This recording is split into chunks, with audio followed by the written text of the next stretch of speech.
Alors, comme à chaque fois, Patrice, qu'un événement se termine tard, que ce soit un match de foot ou alors une émission de télévision, est-ce que les journaux ont eu le temps de répercuter l'ensemble du débat ou... Oui, je pense que tout le monde avait pris les dispositions nécessaires de manière à pouvoir titrer sur le débat et de manière à pouvoir en parler aussi longuement ce matin en page intérieure. En tout cas, c'est le cas. Et comment vous dire, ça manque un peu d'amour ce matin. En tout cas, à la une, je vous laisse jeter un œil sur ce mur de quotidiens régionaux. Tout tourne autour des mêmes formules, à couteau tiré pour Ouest France, Midi Libre, Courrier Picard, haute tension pour Sud-Ouest, la Provence, l'Est éclair, coup pour coup pour la Dépêche du Midi et le Télégramme, un pugilat pour la Charente Libre, une scène de ménage pour l'Union.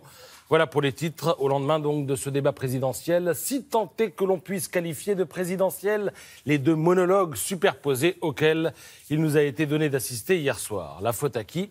La faute à Marine Le Pen, si l'on en croit Paul-Henri Dulimbert, qui signe ce matin l'édito du Figaro.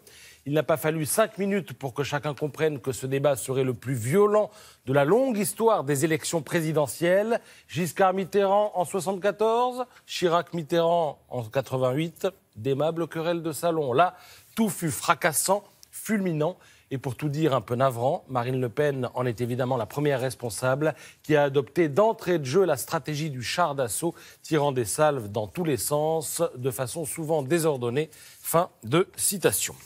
Alors, vous ne trouverez pas un canard ce matin pour s'émerveiller du spectacle offert hier soir. Ce fut plus bruyant qu'éclairant pour Ouest France. Ça ressemblait fort à la campagne, incohérente et anarchique. Lirez-vous dans le Télégramme, il ne manquait que les gants de boxe s'amuse le Républicain Lorrain qui parle d'un match des tempéraments en lieu et place d'un match des idées attendues entre deux protagonistes dont le Parisien souligne ce matin qu'ils ne s'aiment pas, qu'ils se méprisent et que cela se voit. Au passage, le Parisien donne la parole au sémiologue François Jost, qui n'en revient lui toujours pas. Je n'ai jamais vu un débat d'un tel niveau, dit-il. Je crois comprendre, quand il parle de niveau, que ce n'est pas un compliment. Alors traditionnellement, dit-il, les flèches sont décochées au compte-gouttes et là, ce fut un pilonnage, au point que Marine Le Pen en oubliait de consacrer du temps à ses propres propositions. L'opposition est aussi très nette dans leur expression. Elle s'exprime comme tout le monde. Cela peut créer un effet de proximité ou la desservir. Et lui, en revanche, parle une langue très châtiée. Il joue sur l'ironie, le mépris. Ça lui donne un air plus présidentiel, mais ça le classe dans l'élite parisienne, dont chacun sait qu'elle n'a pas systématiquement bonne presse dans le pays. Alors j'en viens à Libération, dont la une dit l'essentiel du positionnement du journal dans cet entre-deux tours. Raillerie à la une, Marine Le Pen est dépeinte en candidate base du front, soucieuse avant tout d'éviter de débattre sur le fond. Franchement, Marine Le Pen n'a pas le niveau, écrit Laurent Geoffrin, le patron du journal. Il y a beaucoup à dire sur les projets d'Emmanuel Macron, mais pas comme ça, pas avec la grosse artillerie qui tire au hasard, toujours le même boulet.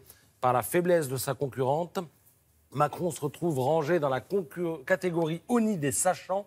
Les gens d'en haut, c'était toute la difficulté de l'exercice que Macron a dominé, mais qu'a trop dominé. Il a risqué d'irriter une partie du public. Ceux qui veulent une France dure, hermétique, faussement protectrice seront peut-être convaincus. Les autres savent à quoi s'en tenir. Le mot de la fin, il est pour Jean-Claude Souléry dans la Dépêche du Midi. Ce débat où la détestation a parfois été mal contrôlée, ce débat où l'on a ressenti une vraie volonté de ne pas écouter l'autre, ce débat qui se voulait décisif a surtout été révélateur.